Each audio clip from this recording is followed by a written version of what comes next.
হৰণ পদ্ধতিৰে কৰিব লাগিব। আগতে আমি বৰ্গমূল উলিয়াইছিলোঁ উৎপাদক বিশ্লেষণ পদ্ধতিৰে। উৎপাদক বিশ্লেষণ পদ্ধতিৰে বৰ্গমূল উলিয়াওঁতে আমি কি কৰিছিলোঁ, সেইটোতো হৰণ কৰিছিলোঁ, ছুটি হৰণ কৰি উৎপাদক উলিয়াই পেলাই তাৰপিছত কৰিছিলোঁ। এতিয়া আমি হৰণ পদ্ধতিৰে এনেকুৱা কৰিব লাগিব। হৰণ পদ্ধতি এইটো কি আছে, 52900 বৰ্গমূল। এইটো বৰ্গমূল ওলাওঁতে আমি প্ৰথমতে কি কৰিম, 52900 লিখি দুটা দুটাকৈ আঁচ দিম। ইয়াৰ সোঁফালৰ পৰা দুটা দুটাকৈ এনেকৈ মিলাই পেলাই আঁচ দি যাম। ইয়াত দুটা দুটা আৰু এটা থাকিল, এইটো আমি কি কৰিব লাগিব, ইয়াত কিমান থাকিল 5। এতিয়া 5টো আমি কি পূৰণ কৰিলে 5 বা 5তকৈ সৰু হ'ব, 5তকৈ ডাঙৰ হ'লে নহ'ব। এতিয়া 2 যদি আমি পূৰণ কৰোঁ কি হ'ব, 2 2 4, 5তকৈ সৰু। 3 3 গুণ হ'লে 9 হৈ যাব। গতিকে 9 হ'লে 5তকৈ ডাঙৰ হৈ যাব কাৰণে আমি 2 2 লিখিম। 2 দি পূৰণ কৰিলে কিমান হ'ব, 4 হ'ব। এতিয়া ইয়াৰ 5ৰ পৰা 4 1 বিগ কৰিম, 4 বিগ কৰিম। 5ৰ পৰা 4 বিগ কৰিলে কিমান হ'ব, 1 হ'ব। আৰু দুটা দুটা যে আমি আঁচ দিছোঁ, দুটা দুটাকৈ এনেই আমি হৰণ কৰোঁতে কি হয়, এটা এটা নমাব লাগে। কিন্তু বৰ্গমূল ওলোৱাত আমাৰ কি হ'ব, দুটা দুটাকৈ নামি আহিব। ইয়াত কি হ'ব, 29, এই দুইটা নামি আহিব। এতিয়া কিমান হ'ল, 129। 129ক আমি এতিয়া কি কৰিব লাগিব, ইয়াত যিটো লিখিছোঁ, ইয়াত প্ৰথমতে কিমান থাকিল 2, ইয়াত যিটো থাকিব এইটোৰ দুগুণ ইয়াত হ'ব। ইয়াত 2ৰ দুগুণ কিমান হ'ব, 2 দি পূৰণ কৰিম, 2 দি পূৰণ কৰিলে কিমান হ'ব, 4। তাৰপিছত এতিয়া কি কৰিম, ইয়াত এনেকুৱা এটা সংখ্যা বহুৱাব লাগিব, যিটো সংখ্যা দি সেই সংখ্যাটোক আকৌ ইয়াতো সেই একে সংখ্যা বহুৱাব লাগিব। এই সংখ্যাটো দি এই গোটেইটোক পূৰণ কৰিলে 1 to 9 হয় বা ইয়াতকৈ কম হয়। এতিয়া এনেকৈ মিলাই চাব লাগিব। আমি প্ৰথমতে 4 লিখিম। ইয়াত 4 আছে, 4ৰ লগত আমি প্ৰথমতে চালোঁ 3 লিখি। 2 লিখিলে 2 2 4, এককৰ ঘৰত ইয়াত 9 আছে। গতিকে এককৰ ঘৰত আমাৰ কি হ'ব লাগিব, 9 হ'ব লাগিব। হ'বৰ হ'লে কি হ'ব, 1 1 2 হয়, 2 2 4 হয়, 3 3 9 হয়। গতিকে 3 দি পূৰণ কৰি চাওঁ। ওপৰত 3 লিখিলে তলতো 3 লিখিম। 3 দি পূৰণ কৰিলে কি হৈ যায়, 1 to 9 মিলি যায়।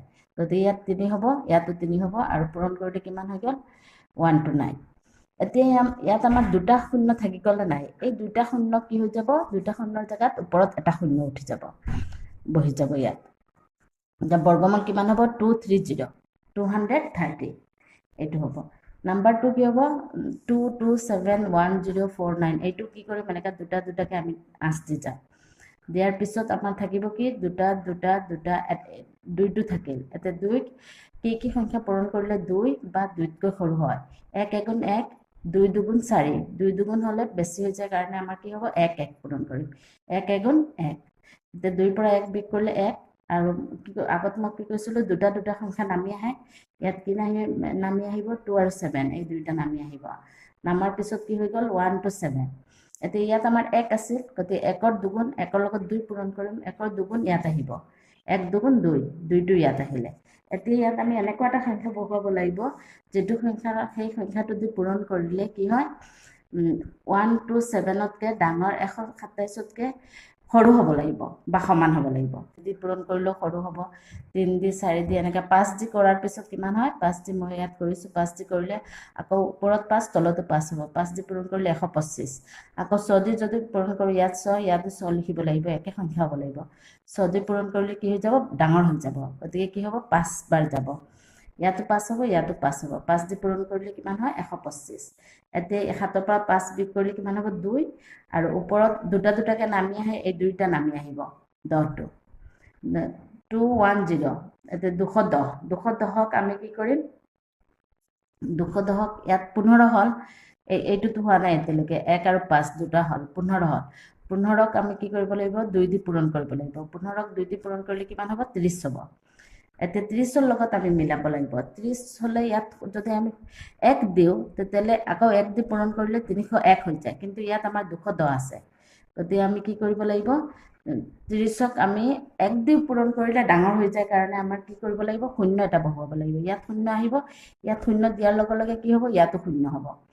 শূন্য হ'লে তেতিয়া আমাৰ কিমান হ'ব, এই দুটা আকৌ নামি আহিব। তাৰমানে 210ক আমি 30ৰ লগত শূন্য বহুৱালে 300 দি 210ক নাযাব কাৰণে কি হ'ব, ইয়াতো শূন্য, ইয়াত শূন্য দিয়াৰ লগত ইয়াত শূন্য হ'ল। এতিয়া এই দুইটা আকৌ নমাই আহিম। এই দুইটা নামাৰ লগত কিমান হ'ল, 49। এতিয়া কিমান হ'ল, 21049। এইটোক কেইবাৰ যাব, এইটোক আমাৰ কেইবাৰ যাব, এইটোক কেইবাৰ যাব, এইটোক আমাৰ কি হ'ব, এতিয়া 300 হ'ল। এটুক আমি 7 দি পূৰণ কৰোঁ যদি কি হয় 7 7 ইয়াতো 7 হ'ব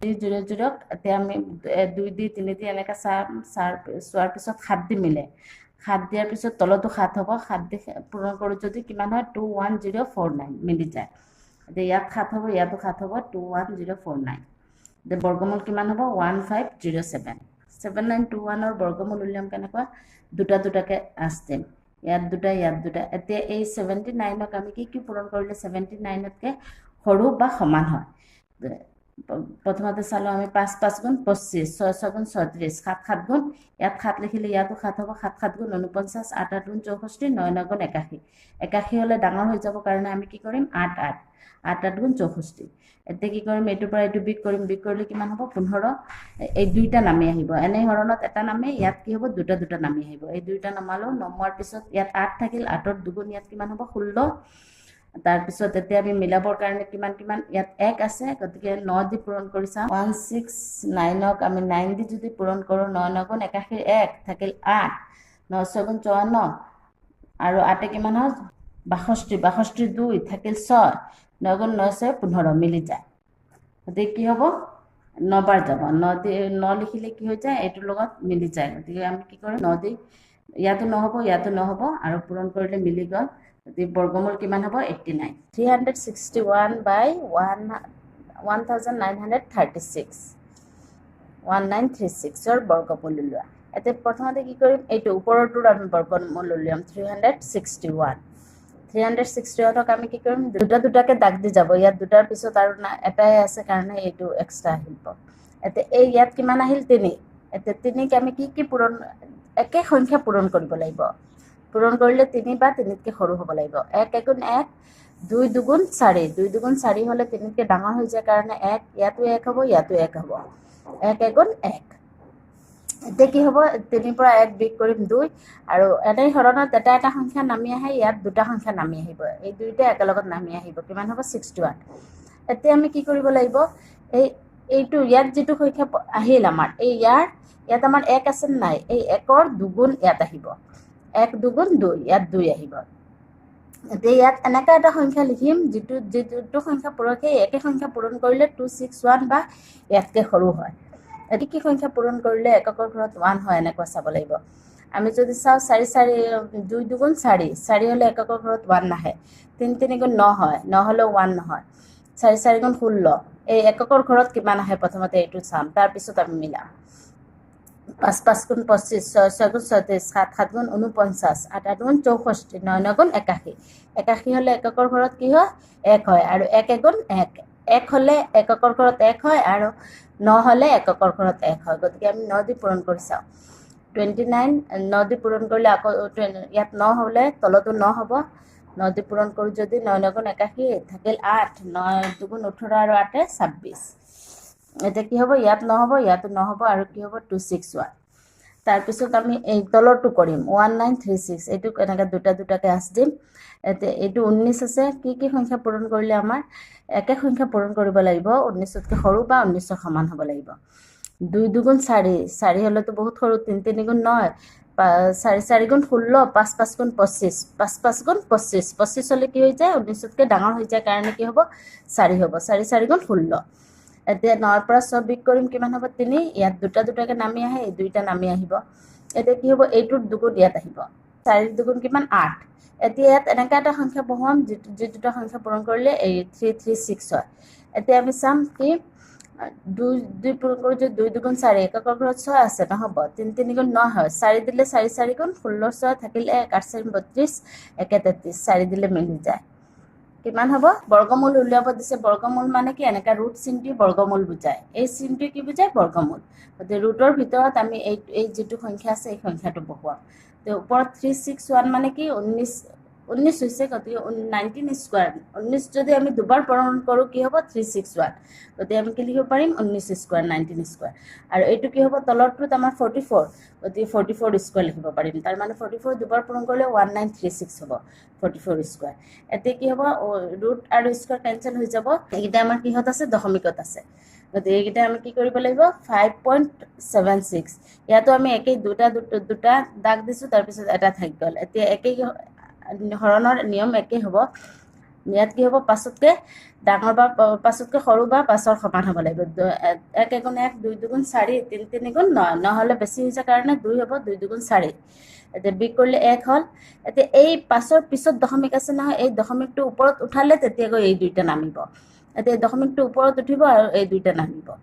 নামাৰ পিছত এতিয়া ইয়াত কি হ'ব, ইয়াৰ দুগুণ হ'ল 4, 2 দুগুণ 4। এতিয়া ইয়াত কি সংখ্যা পূৰণ কৰিলে একে সমান হ'ব, আমি 4 দি পূৰণ কৰিলে একে সমান হোৱাৰ কাৰণে 4 দি দিম। 4 দি পূৰণ কৰিলোঁ। পূৰণ কৰাৰ পিছত এইটো হ'ল। এতিয়া ওপৰত কিমান হ'ল 2.4, গতিকে নিৰ্ণয় বৰ্গমূল কিমান হ'ব 2.4। এইটো আমি এনেকৈ দুটা দুটাকৈ আঁচ দিম, দুটা দুটা দুটা, তাৰপিছত এটা থাকিলে 2 দুগুণ 4, 3 তিনিগুণ 9, 3 তিনিগুণ 9 মিলি যায় 9। এতিয়া কি হ'ব, এই দুইটা সংখ্যা আমাৰ নামি আহিব। এই 63 নামি আহিল। 63 নামি অহাৰ পিছত এইটোৰ দুগুণ কিমান হ'ব, 3 দুগুণ 6। এতিয়া ইয়াত কি সংখ্যা বহুৱাম, 1 বহুৱালে কি হয় 61 হয়। 1 বহুৱাম, 1 বহুৱালে কিমান হ'ল 61। এতিয়া 3ৰ পৰা 1 নামিল 2। এতিয়া এই দশমিকটো কি হ'ব, ওপৰত উঠিব। এই ইয়াত দশমিক আছে নহয়, গতিকে এই দশমিকটো ইয়াত আহিব। দশমিক দিয়াৰ পিছত এই দুইটা নামিব, 48 নামিব। নামাৰ পিছত কি হ'ব, এতিয়া এই 31 আছে, ইয়াত দুগুণ কিমান হ'ব 62। এইটো 2 দি পূৰণ কৰি যদি 1 দুগুণ 2, 3 দুগুণ 6। এই 31ক আমি কি কৰিব লাগিব, 31ক 2 দি পূৰণ কৰিব লাগিব। পূৰণ কৰিলে কিমান হ'ল 62। 62 লগত 1 যদি দিওঁ, 1 দি পূৰণ কৰিলেও কিমান হয় 621 হ'ব। 1 দি পূৰণ কৰিলেও 600 হৈ যায়, কিন্তু ইয়াত আমাৰ কিমান আছে 248। ইমানখিনিলৈকে কিমান আছে 248। এতিয়াতো আমাৰ 1 দিলেও ডাঙৰ হৈ যায়, কাৰণে কি হ'ব, আমি 0 দিব লাগিব। ইয়াত 0 দিম যেতিয়া ইয়াতো 0 হ'ব। 0 দিলে কিমান হ'ব, এই দুটা 0 দিয়াৰ পিছত কি হ'ব, এই দুটা আকৌ নামি আহিব। নামি অহাৰ পিছত এতিয়া কেইবাৰ যাব চোৱা, 620 4। 4 দি যদি আমি পূৰণ কৰোঁ তেতিয়াহ'লে কি হৈ যায়, ইয়াতো 4 ইয়াতো 4 হ'ব। 4 দি পূৰণ কৰিলে এইটো মিলি যায়। এইটো আমাৰ একেই হ'ব। 81ক যদি আমি হৰণ কৰোঁ, প্ৰথমতে ইয়াত দশমিক আছে কাৰণে দশমিক দিব লাগিব। দশমিক ওপৰত দিলোঁ, দিয়াৰ পিছত 9 9 গুণ 81 মিলি যায়। তাৰপিছত এইটো কি হ'ব, এনেকৈ দুটা দুটা দুটা চেইন দিম। ইয়াত দুটা শূন্যৰ জেগাত এই দশমিকটো প্ৰথমতে ওপৰত উঠিব। ইয়াত দুটা শূন্যৰ জেগাত এটা শূন্য হ'ব, ইয়াত দুটা শূন্যৰ জেগাত এটা শূন্য, ইয়াত দুটা শূন্যৰ জেগাত এটা শূন্য।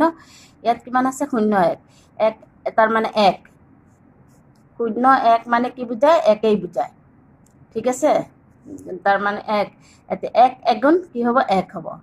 এতিয়া আমাৰ বিগ কৰিলেতো একো নাই, এই দুইটা নামি আহিব। দুইটা নামি আহিলে ইয়াত 1 আছে, 1ৰ দুগুণ কিমান হ'ব 2।